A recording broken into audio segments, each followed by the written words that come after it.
उनीहरूबाट 30% देखि 39% सम्म आयकर बुझाइरहेछन्। त्यसबाट सरकारलाई धेरै फाइदा भएको जग जाहेर हुँदा हुँदै पनि किन त्यतातिर ध्यान गइरहेको छैन?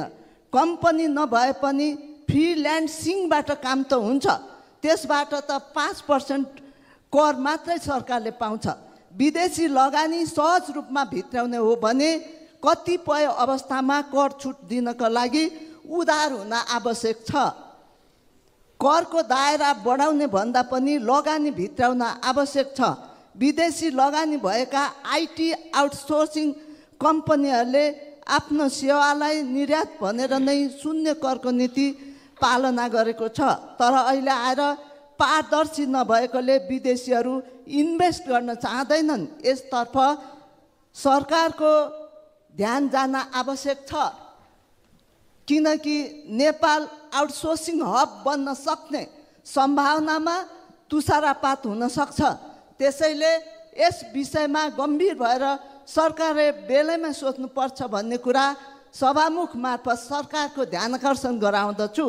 सभामुख महोदय, अर्को कुरा, हामीले बेला बेलामा नागरिकताको विधेयक सम्बन्धी विभिन्न संशोधन गरेर नेपाली नागरिकलाई नागरिक बनाउने कुरामा अगाडि बढाएछौँ। भर्खरकै नागरिकता ऐनले महिलाहरूले आमाको नामबाट नागरिकता पाएछ।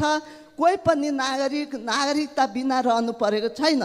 त्यस्तै गरेर नेपालको संविधानले गैर आवासीय नेपाली नागरिकता प्रदान गर्न सकिने भनेर स्पष्ट रूपमा विदेशी मुलुकको नागरिकता प्राप्त गरेको दक्षिण एसियाली क्षेत्रीय सहयोग सङ्गठनको सदस्य राष्ट्र बाहेकका देशमा बसोबास गरेका साबिकका वंशजको या जन्मको आधारमा निज वा निजको बाबु वा आमा, बाजे वा बजै नेपालको नागरिक रही पछि विदेशी मुलुकको नागरिकता प्राप्त गरेको व्यक्तिलाई सङ्घीय कानुन बमोजिम आर्थिक, सामाजिक र सांस्कृतिक अधिकार उपभोग गर्न पाउने गरी नेपालको गैर आवासीय नागरिकता प्रदान गर्न सकिनेछ भनेर हाम्रो संविधानमा लेखेको छ।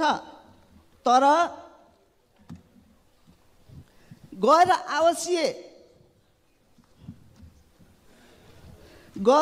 आवासीय नेपाली नागरिक बारे कानुन अध्यापित नहुँदा अधिकारबारे अन्यल रहेको कुरा म यहाँ राख्न चाहन्छु। यस गैर आवासीय नागरिकता सम्बन्धीलाई परिभाषित गर्न गैर आवासीय नेपाली नागरिक कानुन को कार्यविधि बन्न जरुरी भएको कुरा म यहाँ राख्न चाहन्छु। नेपालमा लगानी गर्न, व्यापार व्यवसाय गर्न र पैतृक सम्पत्ति उपभोग गर्न तथा बेचबिखन गर्न यो आवश्यक रहेको कुरा म यस सम्मान्य सदनमा राख्न चाहन्छु। किनभने यो आर्थिक नीतिको कुराले गर्दाखेरि सदस्य 1 मिनेट बाँकी। गैर आवासीय जुन नागरिकहरू छन् उनीहरूले नागरिकता लिन चाहे धेरैले नागरिकता लिएको छैन। किनभने जब उहाँ मालपोतमा जानुहुन्छ, मालपोतमा जाँदाखेरि बेचबिखनको अधिकार छैन र लगानी आफूले कमाएको, विदेशमा कमाएको लगानी यहाँ नेपालमा लगानी गर्न खोज्छ। तर यो अधिकारलाई परिभाषित नभएको हुँदा यहाँ लगानी गरिराखेको छैन।